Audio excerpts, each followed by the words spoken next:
your cash flow suffers when you're a litigating firm, but you're saying no, you're going to settle these faster, so the cash flow's there. So let me put you in a scenario here, okay? I'm not going to reveal some names here, but I work with a handful of firms that are 100, 150 employees, full of paraprofessionals, full of low cost. Not as many attorneys, and they're not taking any cases of trial. And they're in this scenario. They've got the big, the office, and they got the desks. How do they transition out of this that they've got them to? Do they, they got themselves in a situation. I always find that dealing with the people, you may not need as much staff. Like how does that firm that's got this assembly line transition to the litigating firm? Well, first of all, what's their mindset? What's their goal?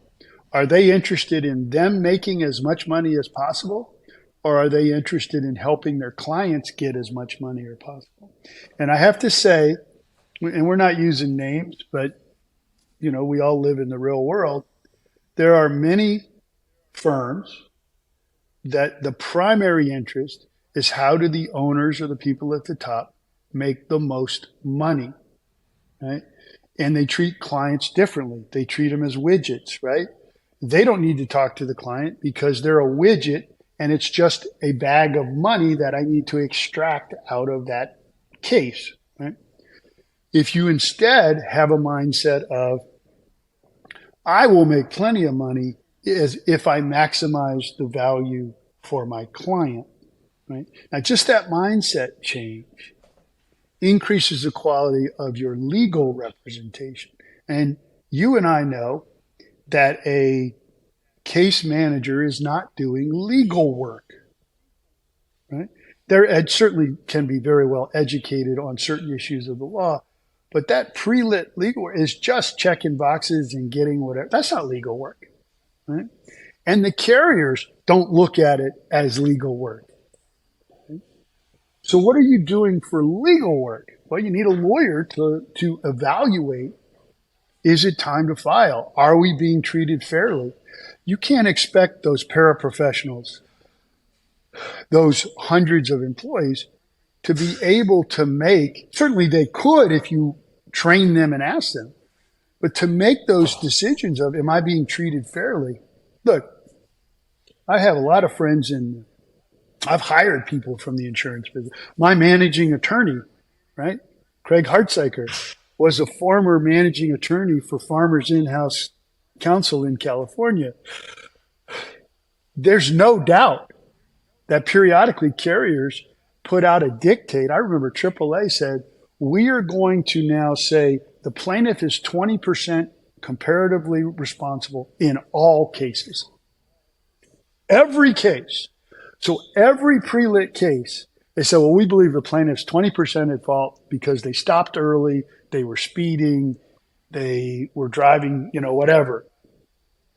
And I said, the only way to stop that is as soon as they say 20% and there's no comparative, you file. They go, oh, well, okay, it works on all these other people that aren't looking at the case with a lawyer, but for lawyers that look at the file, let's just pay them. And so I don't know if that answered your question as much, but that's really. That does. I kind of make this distinction, and what from what I'm hearing, the pre-lit, if they're on the assembly line, they're a customer. A customer's has no emotion as a thing. If you're litigating and you're advocating for the client, they are a client. And it's a subtle distinction between customer and client because a client is a person and has an emotion, and you're trying to get them maximum value. The follow-up question I have for you, Mike, is, on the flip side, okay, how do you, when you have heavy-hitting trial attorneys that you've nurtured, that you've developed, that are very skilled, how do you keep them? How do you keep them under your firm? And, do you have to profit share? Like what goes into that? Before I answer that, can I say one last thing about the prior topic? Sure. All right. I am not in any way saying that pre-lit law firms aren't real lawyers and trial lawyers are real lawyers, right? I know several pre-lit predominant firms that care about their clients and really do it well, client-centric. If you know, I don't know if you know Mark Sweet in Orange County, Sweet Law, not Sweet James, but Sweet Law, is a big pre-lit law firm. And every time we talk, he talks about his clients, right? I know that he does everything in his power to maximize value for clients. I'm totally respect him for that. But we all know the mill firms that don't. I get it. So now Got it. let's go to how do you keep talent?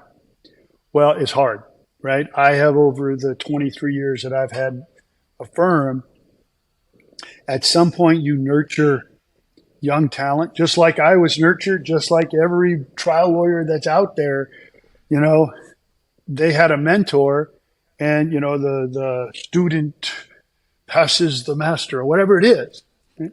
Once they start to get a little bit big for the britches, God forbid they get a good verdict, right? You know, they want more money. They want to own a piece of the pie. They want to take care of themselves and their family. And that is something to be encouraged, right? Now, Right. I have in the past followed what my mentor said. Is when I started working for Mike Hughes, the first thing he said to me is, you're never going to be a partner here. I want you to learn here, but this is my shop and it's going to always be my shop. And so I've had some really excellent lawyers come through my firm, get to that point of it needs to stop being Alder Law and become Alder and whatever. And I'm like, how do I help you start your firm? Right? But now, you know, I've got some really excellent lawyers in our firm. And with the help of Tim McKay at Vista and some thought leaders, I'm now starting to think about how do I include them in the profit sharing, how, not just bonuses, but profit. How do they own and take ownership of cases, ultimately taking ownership of part of the firm? Because I want to keep these lawyers. I mean, I want them to be my, you know, the lawyers I work with for a long period of time. And I put a lot of effort into helping them become the lawyers that they are, right? So that institutional knowledge I want to keep in the firm, because I know when they do things the way that our firm does it, our clients benefit.